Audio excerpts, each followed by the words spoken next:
The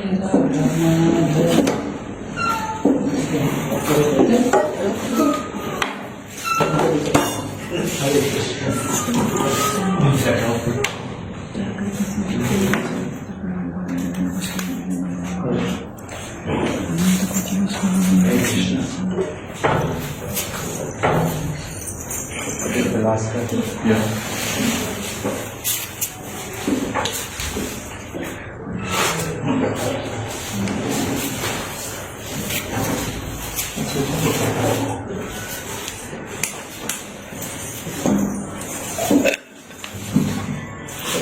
I think today is the last session. Yes. As I told you, the exam will be on Monday, afternoon 2:30.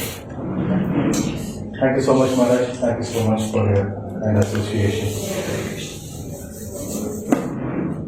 Om Namo Bhagavate Vasudevaya. Om Namo Bhagavate Vasudevaya. Om Namo Bhagavate Vasudevaya.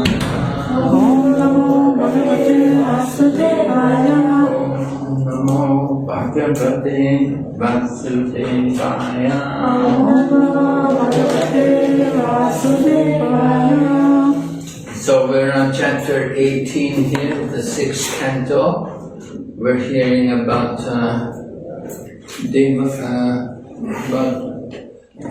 Aditi and the Maruts, and Aditi vows to kill Indra. That's Aditi is going to vow to kill Indra. So we heard yesterday we were reading the beginning of the chapter, right? First of all, the connection from the previous chapter, the Sukadeva Goswami was describing about the activities of the different sons of Aditi.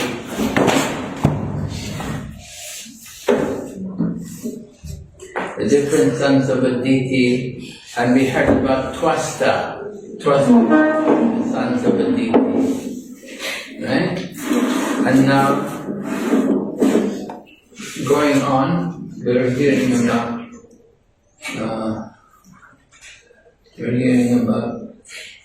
well, it was described about other sons, and we came to Indra, and we hear how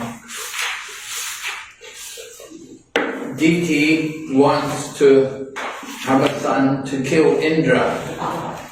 So she was so upset because her two sons, Haranyakashipu and Haranyaksha, had both been killed, and she blamed Indra for it.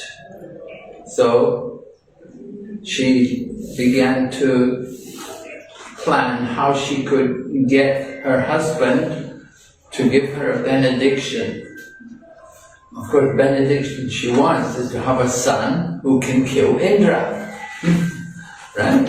So she began to tell her husband very nicely, very pleasingly, nice, speaking very sweetly to him. You know, when the woman wants something, then she is very intelligent how to get it, right?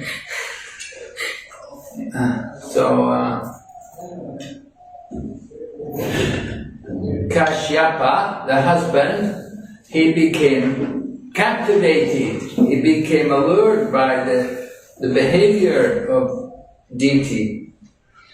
And so text number 30 goes on and it describes the nature of the material world. How in the beginning of the creation, Lord Brahma created women from the better half of a man's body. And he says, woman's behavior carries away a man's mind. And then there's a heavy purport, very powerful purport by Srila Prabhupada. And he quotes a lot of things, in particular here's Lord Rishabdev, the 5th canto, Pumsam Striya Majvani Bhavam Hitam.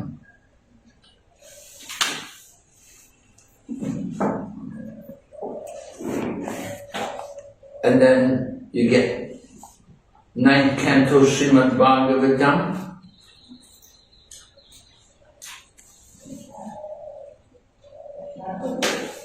You should a man should not associate with a woman in a solitary place, not even with his mother, sister or daughter, for the senses are so strong they can lead astray even a person advanced in knowledge.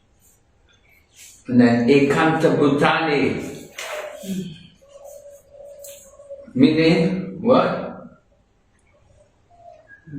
Avoid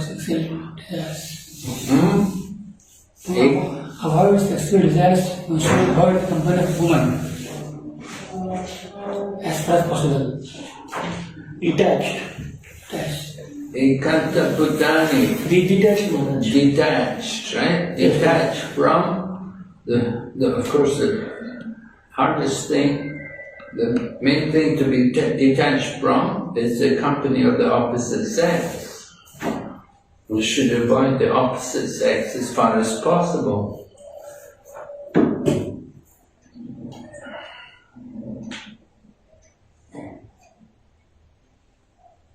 It says, when a man remains in a solitary place with a woman, his sexual desires undoubtedly increase. So have to be very careful about association. So Kashyapa was very pleased by the malbehavior of Diti, and he tells her, "Oh beautiful woman, oh my goodness, oh irreproachable lady, I am very much pleased by your behavior. You can ask any benediction." So he tells his wife, "You can ask." So then what does she ask for? That was a shock. He didn't expect what she was going to ask for.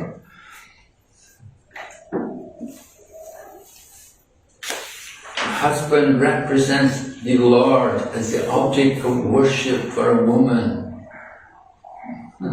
You know, he speaks nice words about the position of the husband in relation to a woman. Husband is the supreme demigod for a woman. Lord Vasudeva, the husband of the goddess of fortune, is worshipped through various names. Similarly, a husband represents the Lord as the object of worship for a woman.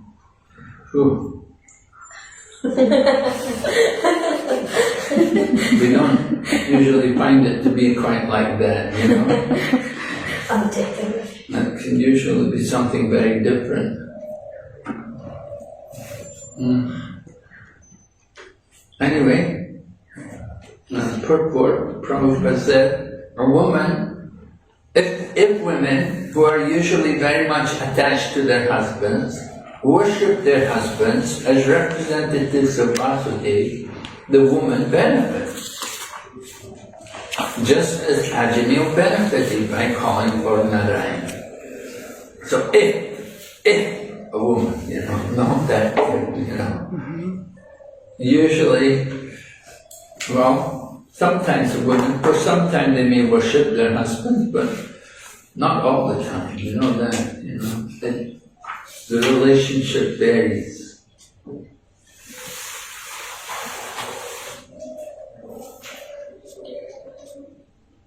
Anyway, if the husband and wife are attached to each other for advancement in Krishna consciousness, then that's good, then they can advance. As long as one is very much attached to material sense gratification, the worship of the demigods or the worship of one's husband is recommended. Right? Yeah. So, that's why it's so common. People are very attached to material sense gratification, so they can worship demigods or they worship their husband. That's recommended. What will happen? They worship the demigods. They get their material sense gratification requirement fulfilled. And what happens if she worships her husband? Same thing. Same thing, yeah. Yeah, husband will like it, right? Husband will be pleased. What does worship husband means? Worship means what? Puja. We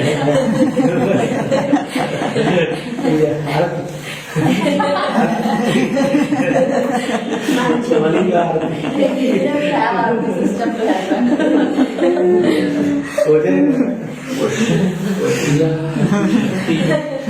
Some name. Puja, Bhakti, Bhakti, Narasimha. Some name. Worship, it can just mean respect. To respect. In this case, I think it's more a case of having respect.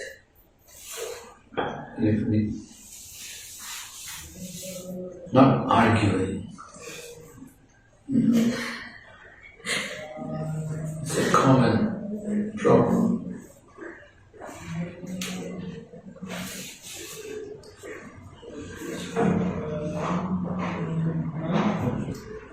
Maharaj, if the husband is not following the scriptures or breaking a regulated principle or doing something wrong, the wife still has to respect the husband.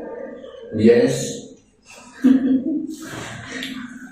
Yes, because you married him. So you accepted him. So even if he makes mistakes or if he makes like big mistakes, What? if one keeps committing, if the husband keeps committing big mistakes, Well, you see in Chaitanya Charitamrita there is the pastime with Sarvabhauma Bhattacharya had a daughter, and her daughter was married to a man called Amoga. And Amoga was he criticized Lord Chaitanya Mahaprabhu. He openly blasphemed him, said, "You're supposed to be a sannyasi, look at you eating all this food." Because he came to Sarvabhauma Bhattacharya's house and they cooked a big meal for him. So Sarvabhauma Bhattacharya was very angry. He chased him, but Amoga ran away. So anyway, he told his daughter, he said, "From now on you're a widow. So give up your relationship with that man. You're a widow." So that's what happened. If you're not going to follow your husband, then you become a widow. So, anyway, here,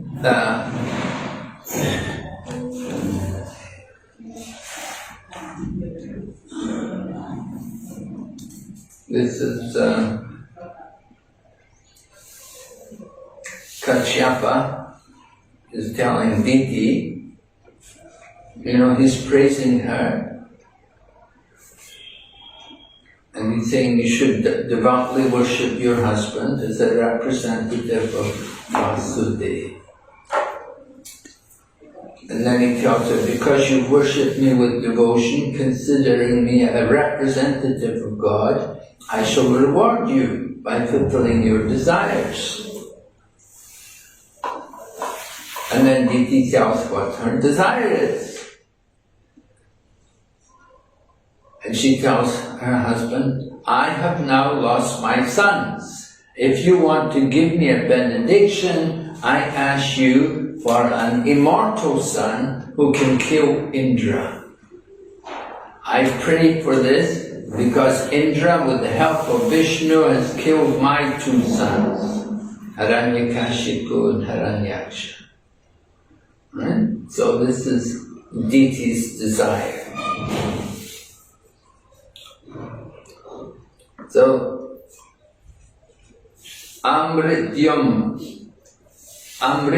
is the demigods, because the demigods they're considered, they have a very long life. So Amrityam means like immortal, but they're not immortal, but they have a very long life.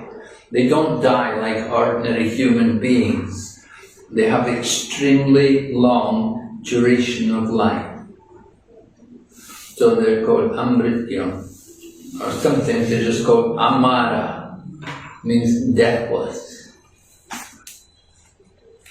So Diti wanted a son like that.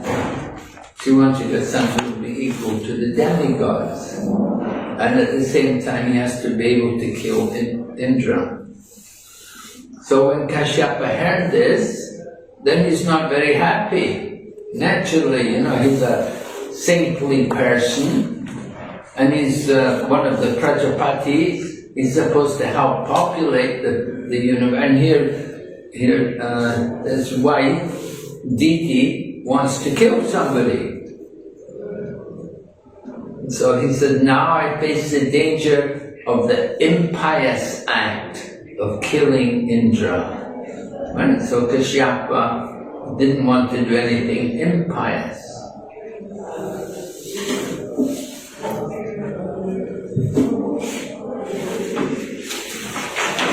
And he understood his mistake. Kashyapa goes on, he's understood what happened there. He said, I've become too attached to material enjoyment, and my wife has taken advantage of me. So he said, I'm a wretched person, and I will go down to hell.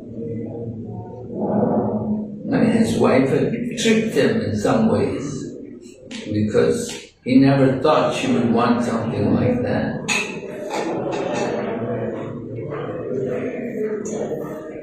But then he thinks about it, and you can see in text number 40, he said, this woman, my wife, he said, she's just, it's her nature. I can't really blame her for it, because it's a woman's nature to be attached to her children and to want to get revenge and like that.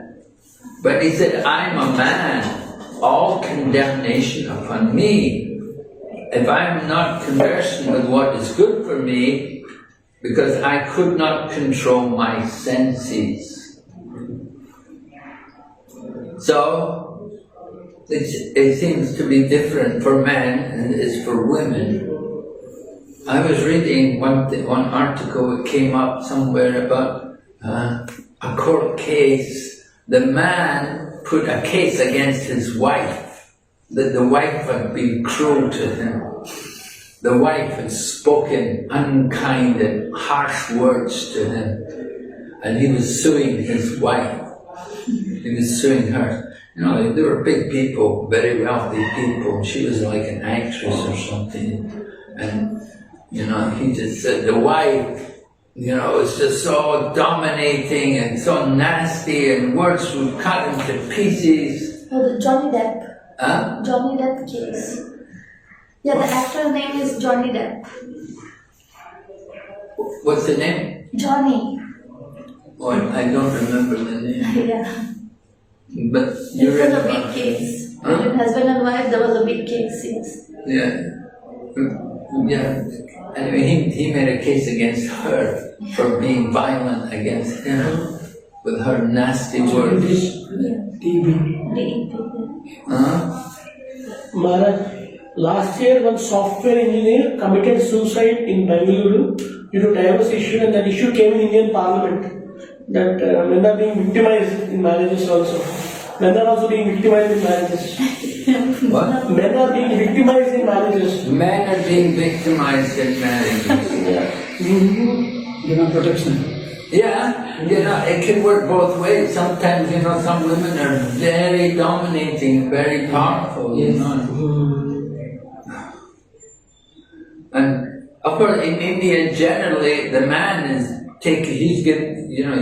anything happens, the woman the man gets arrested. Yeah. You don't see any women going to jail for that.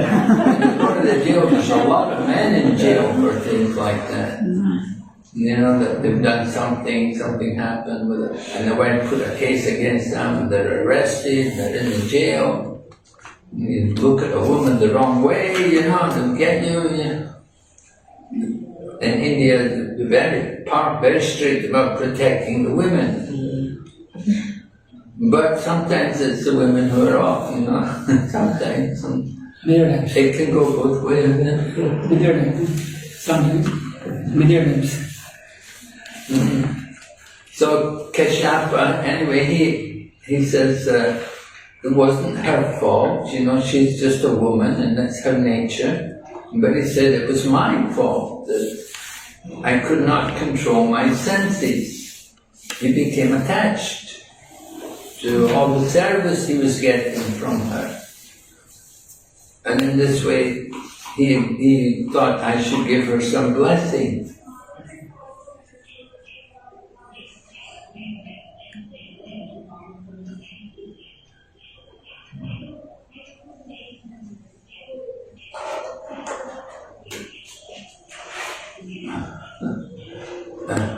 And he said, Prabhupada writes, he said, especially if the man is accustomed to eating meat and drinking wine, then certainly he becomes sexually inclined.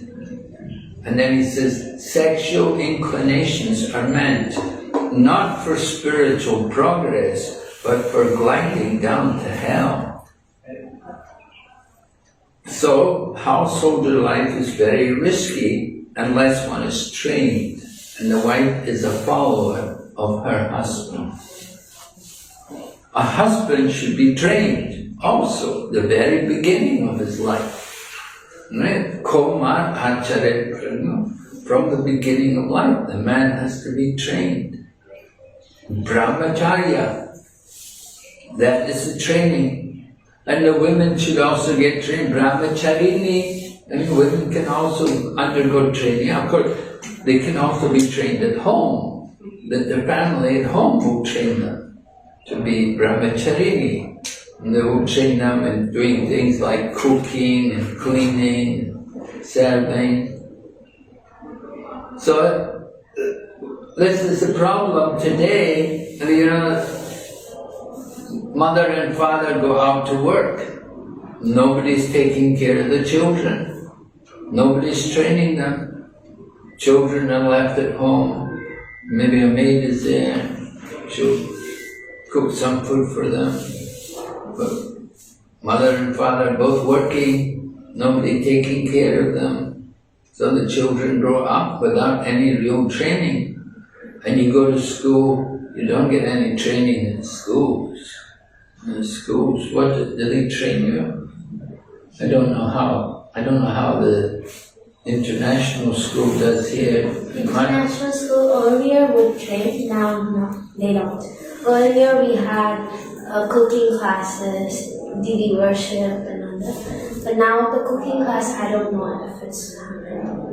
Well, there's still, I was just yesterday talking with one devotee, he told me he's teaching the children to do puja. Yeah, there's Didi worship. There's Didi worship and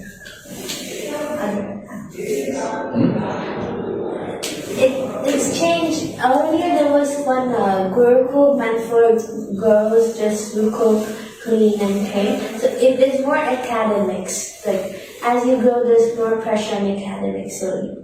But there's Didi worship and academics. Okay. And Bhakti Shastri. Anyway, the men, young men,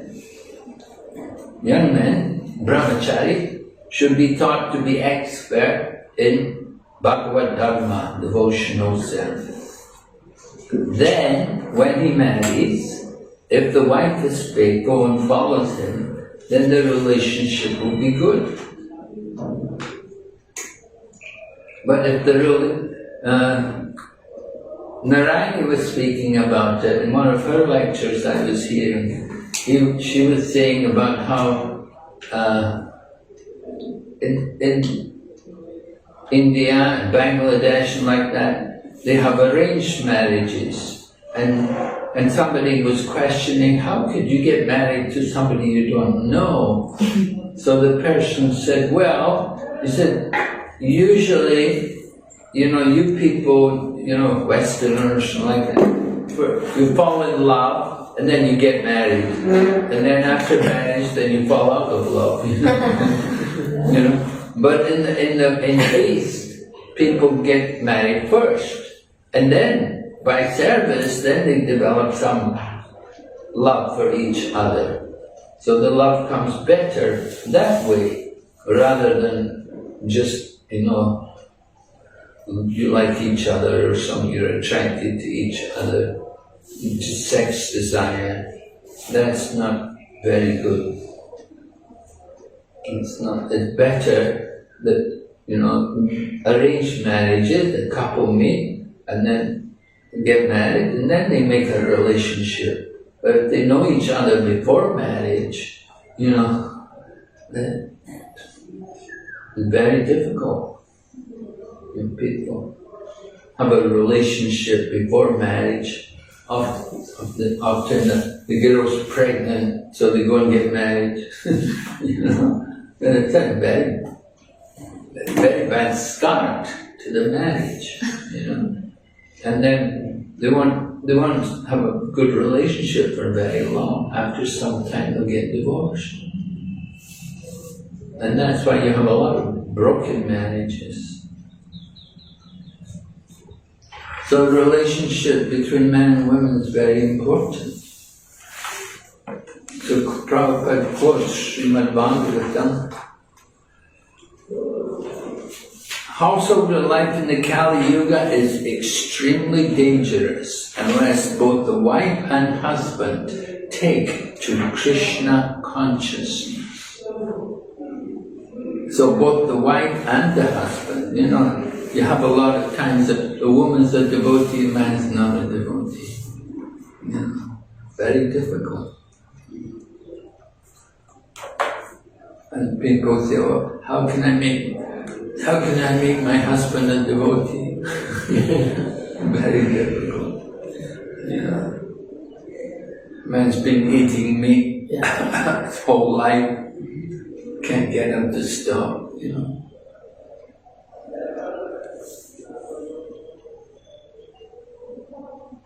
So then he talks more. Kashyapa continues talking more about the nature of a woman. They're very attractive, very beautiful, words are very sweet, pleasing to the ear, but if we study the woman's heart, we can see it's very sharp, and it's like the blade of a razor can cut you to pieces. So this is the problem. And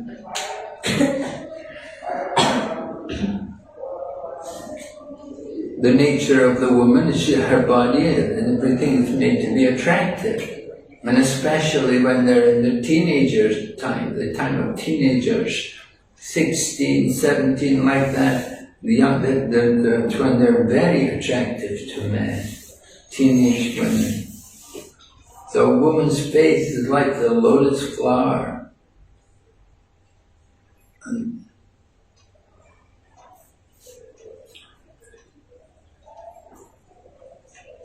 And generally women like to sing, and their singing can be very attractive. And Prabhupada comments in the purport that Chaitanya Mahaprabhu taught it's very dangerous for a sannyasi to hear a woman sing.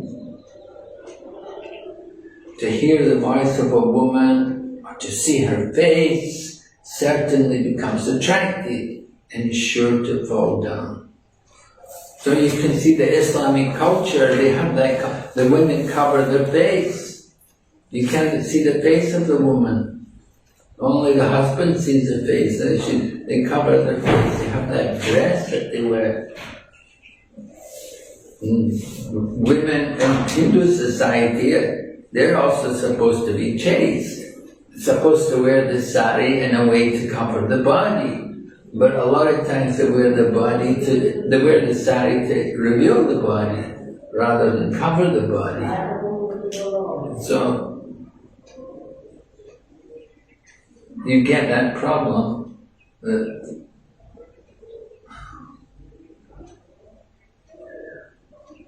He talks about Vishwamitra and Menaka.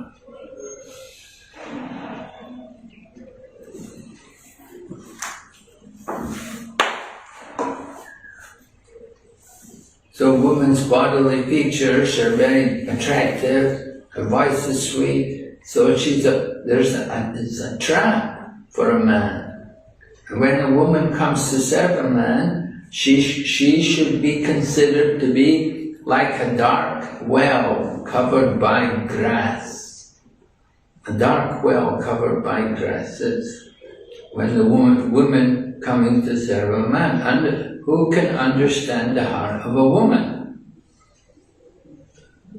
And then Prabhupada quotes Chanakya, two people we cannot trust, politician and women.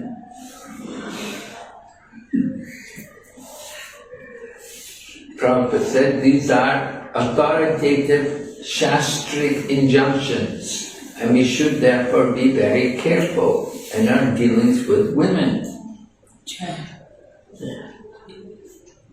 We therefore request all the members of the Krishna consciousness movement, both men and women, not to be attracted by bodily features, but only to be attracted by Krishna. Then everything will be all right. Otherwise there will be danger. So we have to be careful.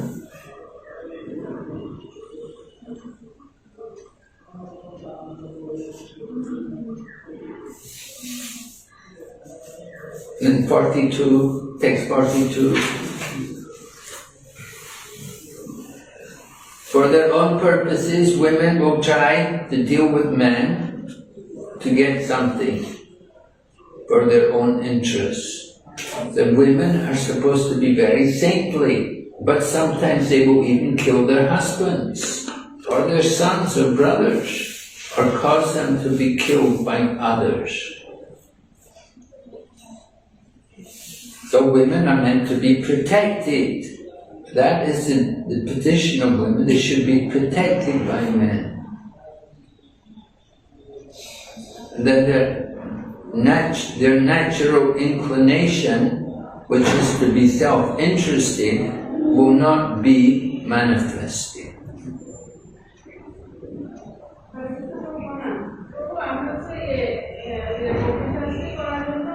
So women have to be careful.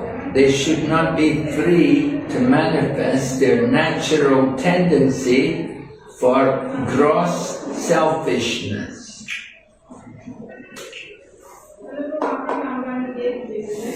So some women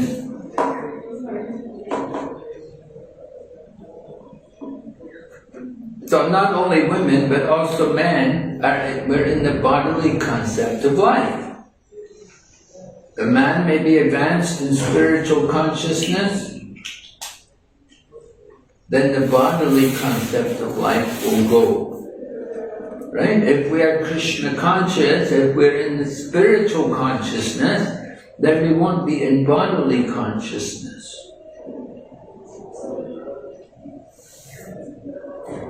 Yes? Maharaj, spiritual consciousness means we are all within the gunas. We are in Sattva-guna is spiritual consciousness or? Well, spiritual consciousness means you're in Krishna consciousness. You've transcended the gunas. Very high level. Yes, that's right. You have to come to a very high level. We have to get free of the modes of nature by always being engaged in devotional service. Right? If you're engaged in devotional service, then you're on a high level. So even in Sattva-guna, this kind of... But the problem in Sattva-guna is that any time you can fall back down to passion and ignorance. So we have to come up to the pure goodness, so we don't fall back. We have to be engaged in devotional service without falling down. Yes? How can they be cared? How can women be cared so that they don't manifest their self-interest or gross selfishness? Well, one thing is the woman has to be protected by a man who's strong in Krishna consciousness. Right? If the husband is strong in Krishna consciousness, then he can protect the wife. But in what sense protection? Like, how is protection related to gross selfishness or? Well, gross selfishness is one person in the bodily concept of life, right?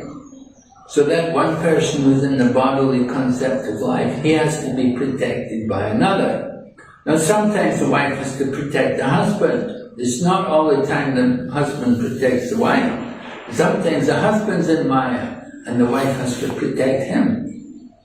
So how do you do it? By being very Krishna conscious, by chanting the holy name, and by not accepting any of the proposals for sense enjoyment, just by being strongly fixed in Krishna's service.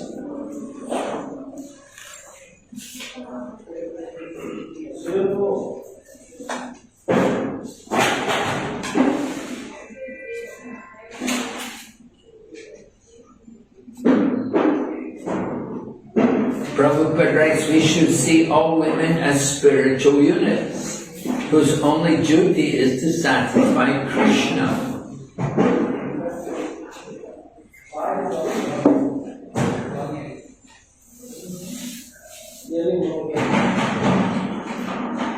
The Krishna consciousness movement is so powerful, so beneficial, that it can very easily counteract the contamination of material nature. So, we have to just simply engage in Krishna consciousness.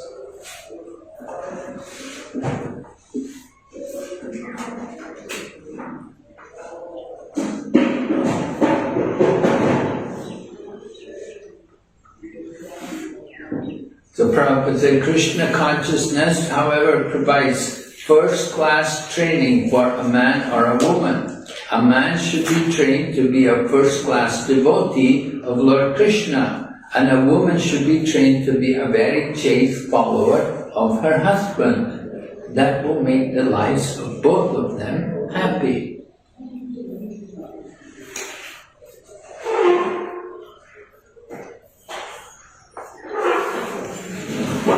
Maharaj, when Srila Prabhupada spoke about these topics in the Western society, in USA, he had some backlash due to feminism. They did not like Prabhupada speaking about all this stuff. So sometimes I observed, I stayed 5 years in the US, it is very difficult to speak about these topics also, Maharaj. They don't, they're outspokenly they say, no, we can't talk like this on the Vyasas, no, can't discuss these things. Anyway, Prabhupada didn't compromise. He didn't change just because he's in the West. It's the same message wherever he was. Right? If you're going to be Krishna conscious, you have to come out of the bodily concept of life. You have to give up all of these thoughts of sense gratification. We have to control the mind and senses. There were so many young people there in Prabhupada's time. You can watch the movies, you can see so many young people. Prabhupada told them all, And he told all the young women, you have to get married. And you have to have a Krishna conscious husband. So the women have to be trained to follow the husband, the men have to be very good devotees. Yeah. It's not easy. And actually they said it would take some generations before we got good quality devotees in our Krishna consciousness movement. Initially, because we're all coming out of a very uncultured kind of society, so to come into Krishna consciousness is a big change. But you have to do it, you have to make that change. And gradually we improve the quality of the devotees.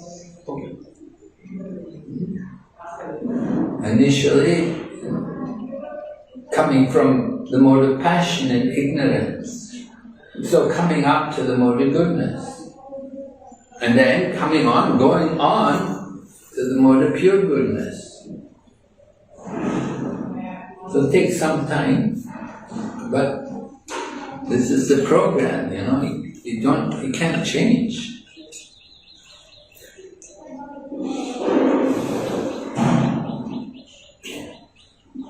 Okay, so then Kashyapa said, I promised to give her a benediction this promise cannot be violated, but Indra does not deserve to be killed. In these circumstances, the solution I have is quite suitable. What's the solution? Be Krishna conscious. Be Krishna conscious. Make Deity a devotee slowly. By putting a lot of rules and regulations.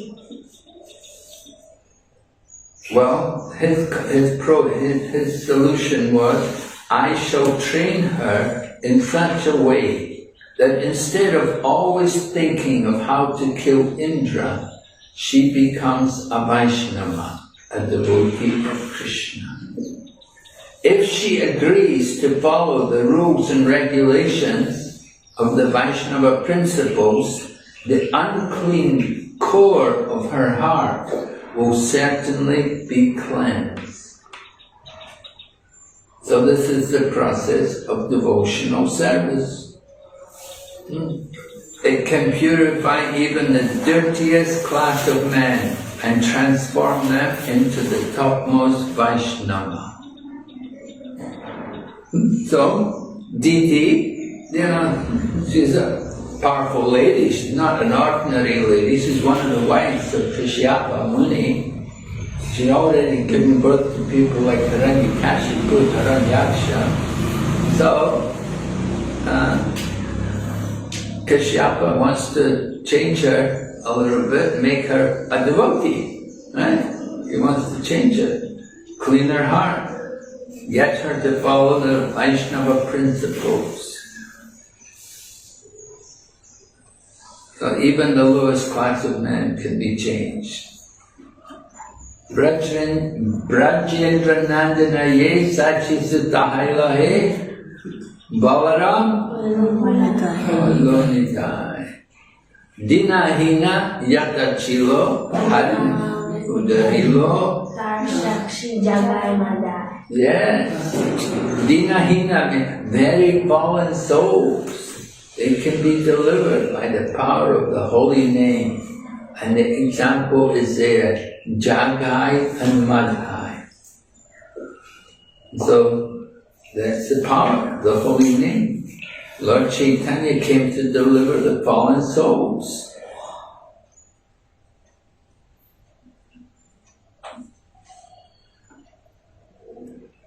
So Kashyapa Muni wants to change his wife into a Vaishnavi so that she might give up the ideas of killing Indra.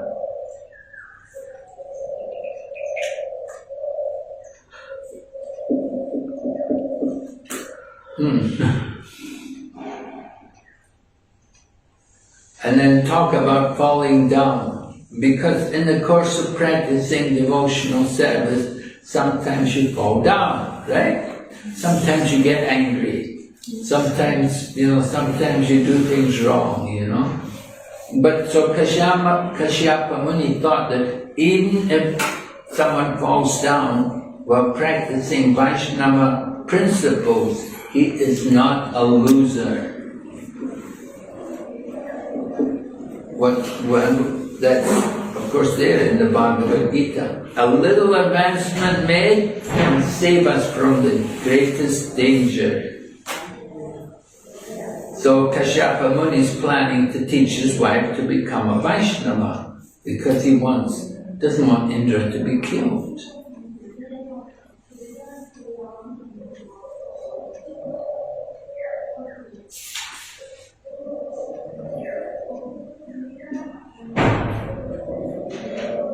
So next verse 44, so Kashyapa Muni became somewhat angry, condemning himself. He spoke to Diti as follows. Kashyapa said, "My dear gentle wife, if you follow my instructions regarding this vow for at least 1 year, you will surely get a son who will be able to kill Indra. However, if you deviate from this vow, you will get a son who will be favorable to Indra."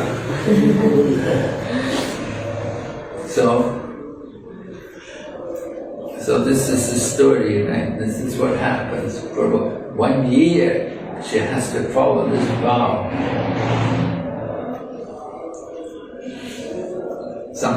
Some ladies like to do these kind of things, these kind of vows. Did you ever do it? I'm not married yet. Huh? Well, you're not married yet. You can still do these kind of vows. You can do it to get a husband, you know. Right? You're not married, then you can do the. Maybe you have to do the vow, and then you'll get a husband. You know? In South India, we see many women who are not married. They do this kind of some vows to marriage. Yeah. Right? After Kartik, the young girls all go to Yamuna early in the morning, take bath in the cold water. Ooh. And it's cold. But they do it. Katyayana Vrat. They want a husband.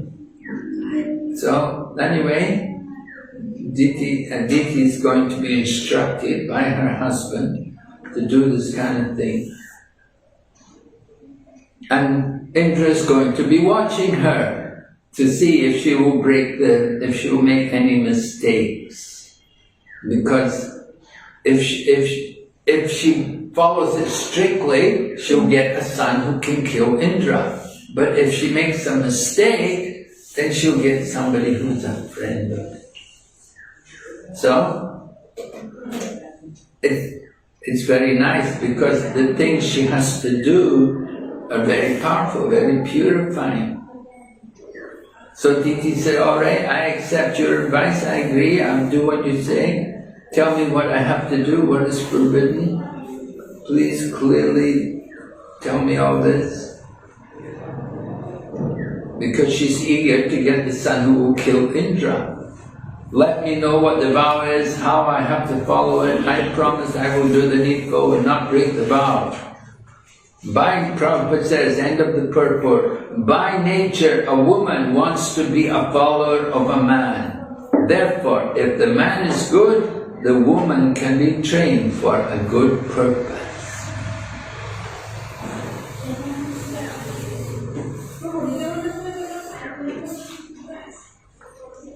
So women generally can be trained nicely.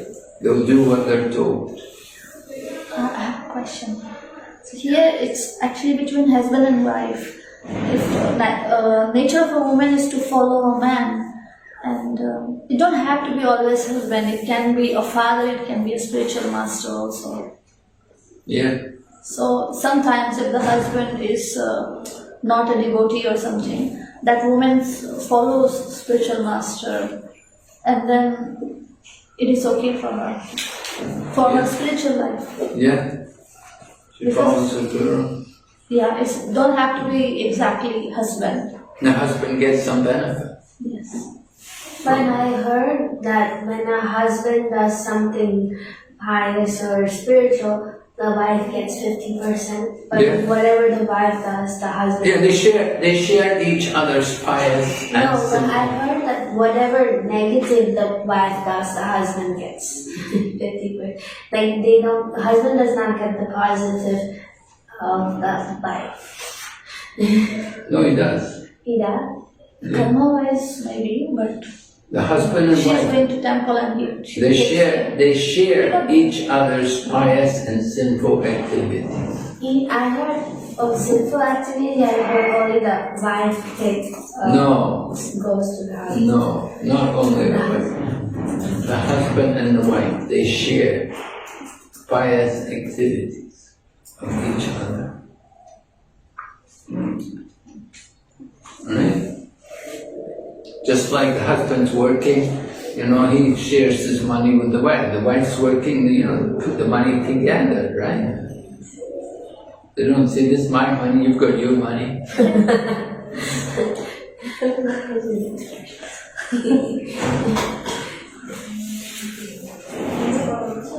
So, Kashyapa tells her all the things she has to do.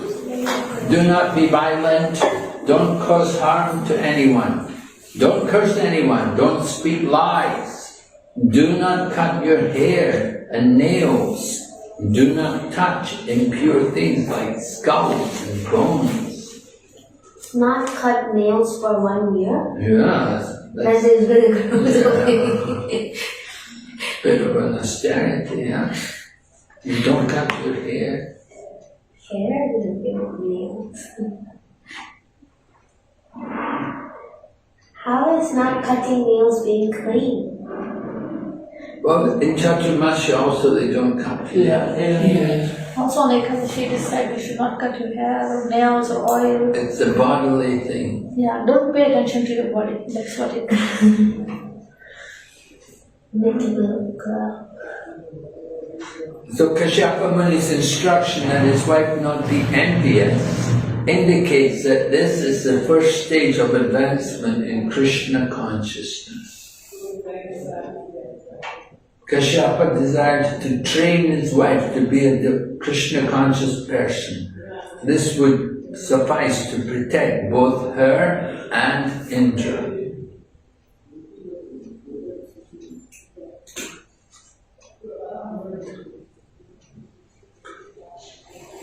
And then more instructions for her. Never enter the water while bathing. Never enter the water while bathing. How does that work? Well, bathing, you put soap and stuff on your body, so you don't enter the water, you know. You bring the water out, you know, you shouldn't use soap in the Ganga. When you're in the Ganga, you don't use soap. So you take the water out and use it on the side of the river. Right? But we should not swim in the Ganga? Well, if you don't use soap in the Ganga, so you're bathing, you don't, you know.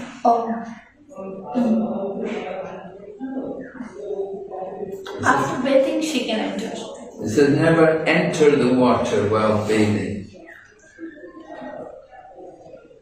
So you go in the water, you should have done your bathing on the side of the river. Yes. Never be angry. That's tough. Do not even speak or associate with wicked people. Never wear clothes which have not been properly washed, and do not put a garland that has already been worn. So how about Mahagarland? Huh? If it is a Mahagarland, What? Mahagarland. Mahagarland. So if you Well, Mahagarland has prasadam. That's okay. So this is not correct. Never eat leftover food. Never eat prasad offered to the goddess Kali. Don't eat anything contaminated by flesh or fish. Don't eat anything brought or touched by a sudra. Not anything seen by a woman in her menstrual period. You do not drink water by joining your palms. See, so many instructions. After eating, you must wash your mouth, hands and feet. Should not go out in the evening or with your hair loose. Right? Shouldn't go out with your hair loose. Women often they have their hair hanging everywhere. They don't tie up their hair. You should not go out unless you're properly decorated with ornaments. If you go to the like Bharatanatyam school or something like that, you have to come with ornaments, you have to have a necklace on, you know, different things. Don't leave the house unless you're very grave and are sufficiently covered. What's grave? Serious. Oh, you have to be serious? Yes, you shouldn't be joking.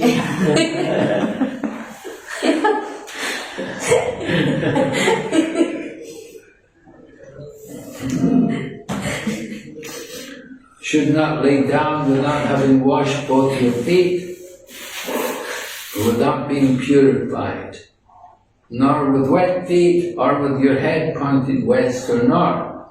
should not lie naked or with other women or during the sunrise or sunset.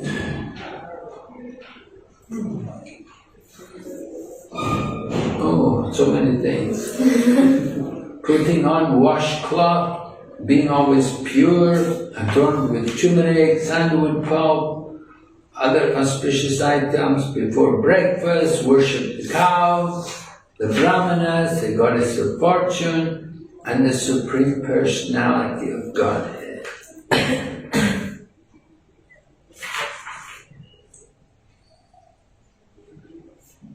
With flower garlands, sandalwood pulp ornaments, and other paraphernalia, a woman following this vow should worship women who have sons and whose husbands are living. Pregnant wife should worship her husband and offer him prayers. She should meditate upon him, thinking he is situated in her womb. Who? Huh? The husband? She should meditate upon him, the husband. Husband is who? Thinking he is situated in her womb. Pregnant, right? She's pregnant. The pregnant wife should worship her husband and offer. So she should think that he is, because the husband has impregnated the wife, so she should think that he is situated in her womb. The son is a representative of the child in the womb is a representative of her husband. This purport, Prabhupada, the child in the womb is a part of the husband's body. So he remains, indirectly, he remains within the womb of the pregnant wife. Yeah?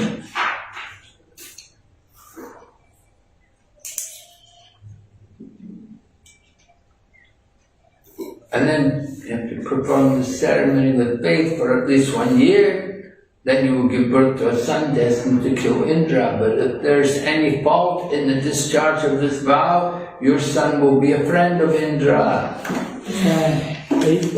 So Diti agreed to undergo the ceremony. She said, yes, I shall do everything according to your instructions. So she became pregnant, taking semen from Kashyapa, and faithfully began discharging the vow. So Indra understood. Indra knew what was happening. And so he's very careful. He wants to find out the fault, wants to find out some fault in Diti. So he became the servant of a Diti and he began to serve her. Just as she had served her husband, now Indra is serving Diti. Everyone's selfish story. She is the aunt of Indra, she is aunt. Diti is the aunt of Indra. Diti's sister, Diti, Masi. Yeah. No, he asked that is Diti the aunt of Indra? I said he's the Aditi's sister is Diti, so like maternal aunt. Okay. Aditi and Diti are sisters, right? So Diti is a maternal aunt of Indra. Okay. So Indra served his aunt daily, bringing flowers, fruits, roots, wood. He brought kusha grass, leaves, earth, water, everything exactly at the proper time. Right? This is all, actually Indra's doing devotional service because he's bringing all the paraphernalia and Diti is going to use it for the worship of the Supreme Lord. So, Kashyapa was very clever. He engaged his wife in devotional service and because of his wife, Indra also is doing devotional service now, bringing all the paraphernalia. And then Sukadeva Goswami says is like the hunter of a deer becomes like a deer, covering his body with deer skin and serving the deer. So Indra, although the enemy of the sons of Diti, became outwardly friendly and served deity in a faithful way. Indra's purpose was to cheat deity because he wants to find some fault. When he finds some fault, then he can do something. But Indra doesn't want her to know. He's undetected. So he served her very carefully. She didn't think, why is he serving me?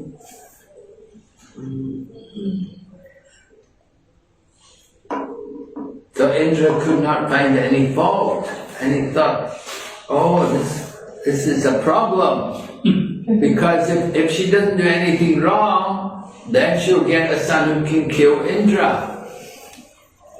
So Indra's in a lot of anxiety because she didn't do anything wrong. But then, right, and then we hear text 60 describes how Diti had become weak and thin because of following the vows. Diti once, unfortunately, neglected to wash her mouth, hands and feet after eating and went to sleep during the evening twilight. Oh, sadly. No? So that's inauspicious time. Is it Sandhya Arati time? The evening twilight? Is it during Sandhya Arati? Sandhya Arati, yeah. Sandhya Arati evening twilight. Just as the sun is setting, sun's going down. So you don't sleep at that time, right? Maharaj, it is stated in Ramayana that the demons become very powerful during twilight. The demons become very powerful during twilight time. Yeah, right. Their power becomes more in the twilight, right? You can hear all the jackals when it comes to twilight. Yes, Maharaj. Jackals become active. Yeah. And she forgot, so she slept during twilight and she forgot to wash her mouth, hands and feet. Very important, training people to do these things. After cleaning, just to train, we have to train people, of course Krishna, trying to get people to just eat with the right hand. Common people, they don't, but here in Bengal I see people coming, they're very trained, they sit down and eat, everybody's just eating with the right hand. But when you go in a country like Russia, England, America, two hands. Prabhupada said 2 hands means meat eater. If you use 2 hands to eat your food, that's a sign that you're a meat eater. You have to be very conscious. When Prabhupada first came to India, he brought the devotees from the West. They were constantly being told, don't use your left hand when you eat. Now how to avoid it? You can sit on your left hand. Some people have to do that in the beginning because they're not trained. If you had a good upbringing, then your parents will tell you, But, most people in the West, they're not trained like that, They're trained to hold a knife and fork. Knife and fork, they eat meat, they cut meat, like that. So, coming to Krishna consciousness is a big change. To get people to just eat with one hand.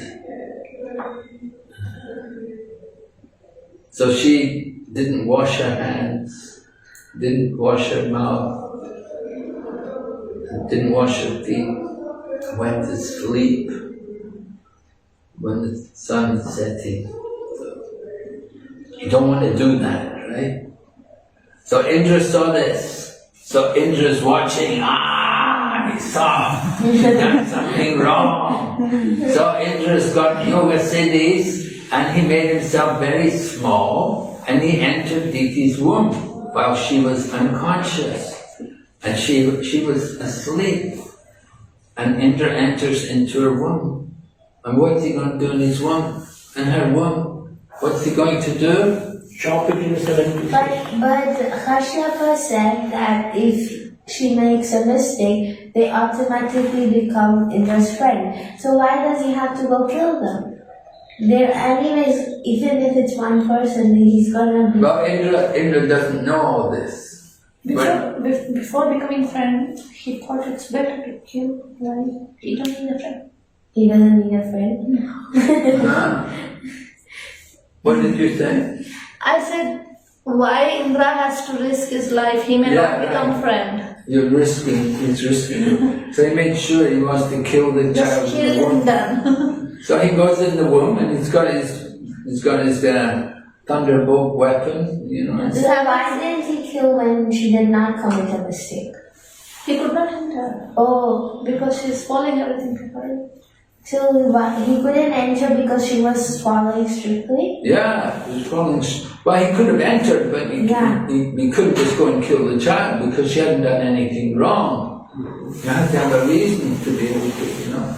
But then, when Indra tried to kill Kayana, when Indra was afraid of Kayana's son Prahlad, when Kayana was pregnant, Narada stopped him to kill. And then Prabhupada keeps mentioning how abortion is bad and embryo should not be killed. It should be waited till the child is grown and then it should be killed. So then why is Indra trying to kill the embryo? Well, the child's not going to be killed anyway. Although he tried to kill it, he couldn't kill it. But does he get offense for trying to kill? Indra? Yeah? No. No, he didn't get offense. That's so wrong. Indra got to kill his spiritual master. Indra killed his spiritual master and he escaped. This is nothing.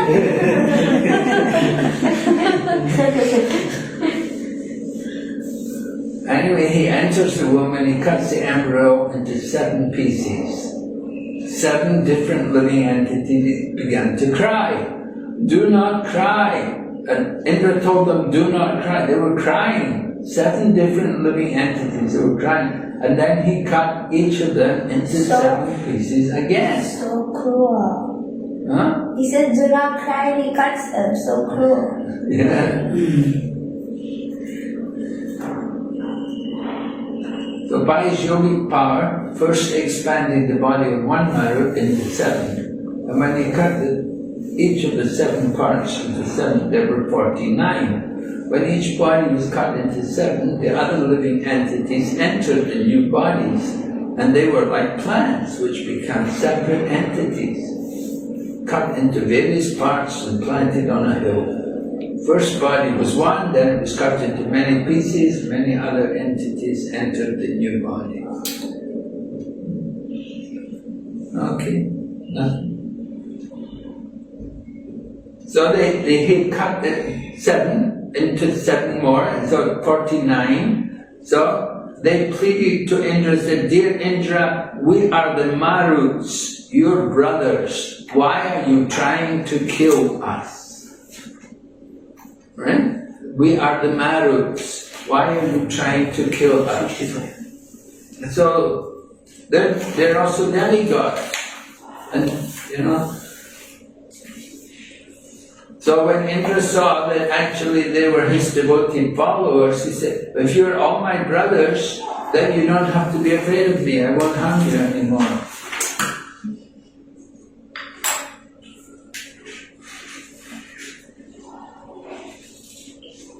So then Sukadeva Goswami is speaking to Maharaj Parikshit, and he says, Maharaj Parikshit, you were burned by the Brahmastra of Ashwatthama, but Krishna saved you. Similarly, although one embryo was cut into 49 pieces by the thunderbolt of Indra, they were all saved by the mercy of the Supreme Lord. And so Maharaj Parikshit, he was one in the womb. Yeah, he was saved by Krishna. So here you have the one becoming 49, and they were all saved. And then we hear about the benefit of doing this sacrifice. So So Diti worshipped Indra for almost 1 year, and because of her strength and spiritual life, the 49 Maruts were born. How then is it wonderful that the Maruts, although born from the womb of the Diti, became equal to the demigods by the mercy of the Supreme Lord. So Diti had become completely purified because she'd been following the vow for 1 year, doing all the different things she had to do for 1 year. So when she got up from bed and she saw 49 sons along with Indra, 49 sons were all brilliant as fire and were in friendship with Indra. So she was very pleased. So Diti said to Indra, I adhered to the difficult vow just to get a son to kill you 12 Aditya's. She was trying to get a son to kill all the 12 Aditya's. Not only Indra, but she wanted to kill all the Aditya's. And she said, I prayed for only one son, but now there are 49. How did this happen? And so she asked Indra to tell her, and Indra tells her, he said, I was blinded by selfish interest, I lost my sight of religion, and when I saw you doing a great vow, I wanted to find some fault in you. And when I found the fault, I entered your womb and cut the embryo to pieces. Right? So that's what Indra's telling us, the truth.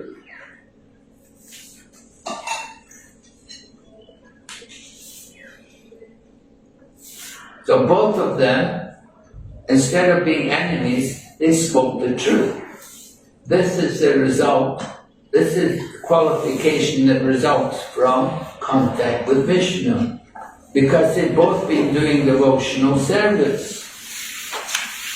Because they've been doing devotional service, both Diti and Indra were purified. So Indra says, I cut the child in the womb, it became 7. Then I cut each piece into 7, and now none of them have died. They've all become souls. When I saw all 49 sons were alive, I was struck with wonder. This was a secondary result of your having regularly executed devotional service in worship of Lord Vishnu. I have a question. Indra was performing devotional service by serving Diti.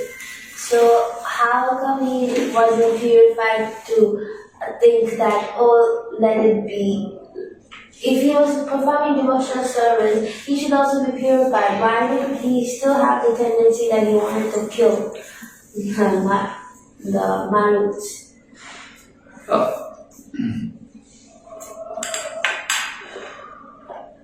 Well, he's become purified after he tried to kill them and he thought they didn't die. Now he understands more the power of devotional service. So he got purified by doing a mistake. Yeah, he got purified. He said this was a secondary result, that they were alive. A secondary result of having regularly executed devotional service. He didn't have that intention, but he accepts it.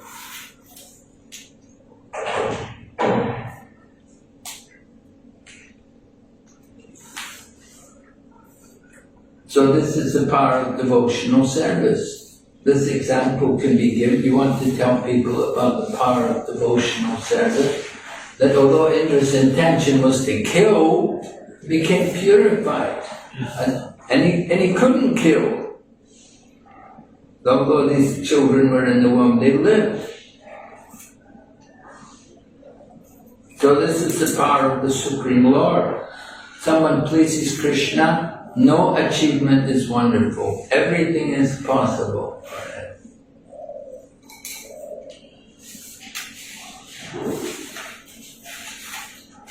So devotee does not desire anything material. They don't even want liberation. But Lord Krishna knows their heart, He knows their desire. And Lord Krishna arranges. Just like Indra, although it seemed like he desired to kill them, the Lord actually arranged that they would live. And then they would become friends with Indra. So it was the arrangement of the Supreme Lord.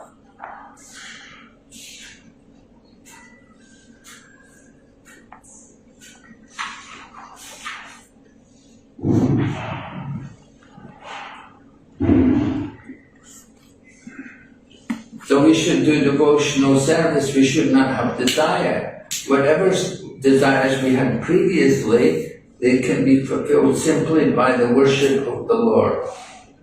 A devotee does not even desire liberation. The Lord fulfills the desire of the devotee by awarding him opulence that will never be destroyed. A karmi's opulence is destroyed, but the opulence of a devotee is never destroyed. A devotee becomes more and more opulent as he increases his devotional service to the Lord.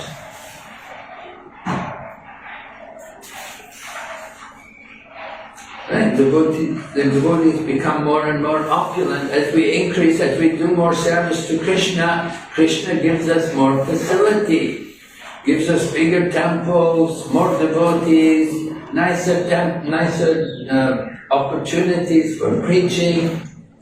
So many things come about by our sincere practice of devotional service. Krishna reciprocates. In the beginning there was not much, but now there's so much more. Yes. So Krishna gives for the devotee.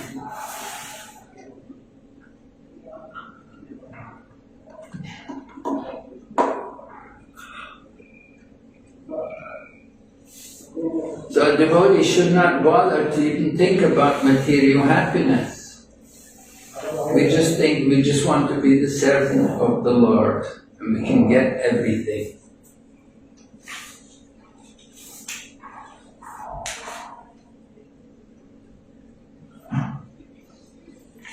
A pure devotee never begs the Lord for material happiness in the shape of riches, followers, a good wife, or even mukti. The Lord promises, I voluntarily bring everything necessary for my service. Yoga Kshema Bhavya. So then Indra says to Diti, he said, "Oh my mother, oh best of all women, I am a fool. Kindly excuse me for whatever offences I have committed. Your 49 sons have been born unhurt because of your devotional service. As an enemy, I cut them to pieces, but because of your great devotional service, they did not die." Why did Kardama Muni ask for a wife to the Lord if a pure devotee never begs for material happiness? Kardama Muni? Yeah, he asked the Lord for a wife, right? Well, for service. The Lord wants somebody to propagate, to fill up the universe. They have to produce progeny. So it's devotional service, not material happiness. Yeah. Just like Daksha. They wanted to have so many children. It was a service. You know, they have to fill up the universe. So Diti was extremely satisfied by Indra's good behavior. Indra admitted what he was trying to do, but because Diti was doing such devotion, her children were protected. So then Indra offered his respects to his aunt, and with her permission he went away to the heavenly planets with his brothers, the Marus. They all went to heaven.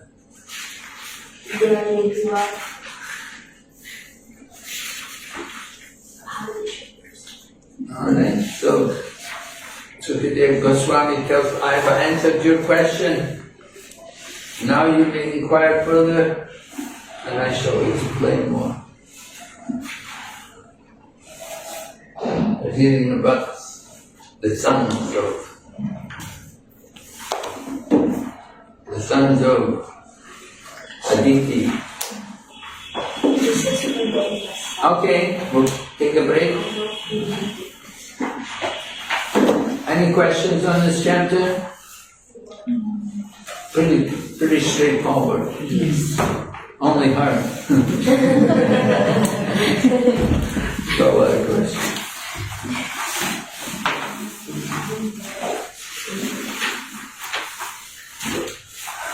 We have another chapter. Huh? We have another chapter. Sorry? We have chapter 19 After also. the break. Huh? We have chapter 19 also, right? Yeah, we're Yeah. chapter 19. After the break. After a break. Yeah, after bit. The questions are okay on the chapter? Oh, questions. I know. Anyway, we'll go through them quickly after the break.